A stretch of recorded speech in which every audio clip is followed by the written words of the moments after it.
بسم اللہ الرحمن الرحیم۔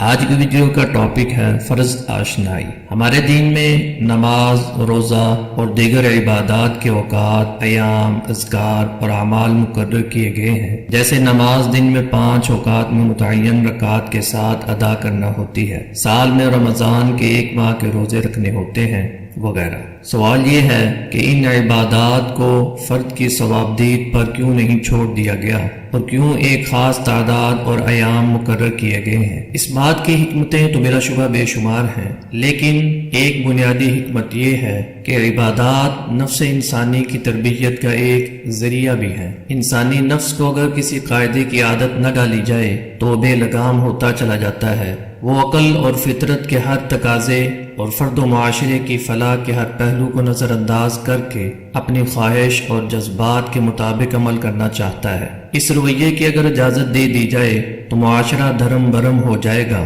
یہ عبادات ہیں جو انسان کو نفس کی خواہش کے خلاف کام کرنے کا عادی بناتی ہیں اور زندگی کو ایک قاعدے اور قانون میں ڈھالنے کی تربیت دیتی ہیں۔ مثلا فجر کی نماز صبح جلدی اٹھنے کی عادت ڈلواتی ہے۔ فجر میں میٹھی نیند کی قربانی دے کر انسان نسیم صبح کی اس تازگی کو جسم و جاں کا حصہ بناتا ہے جو کہیں نہیں مل سکتی۔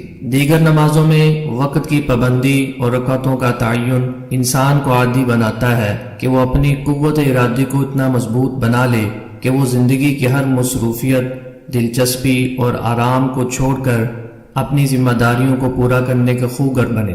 یہی وہ فرض آشنائی ہے جو ایک دفعہ انسان میں پیدا ہو جائے تو وہ اپنی ذات، خاندان اور معاشرے کے حوالے سے پیدا ہونے والی ہر اخلاقی ذمہ داری کو احسن طریقے پر نبھاتا ہے۔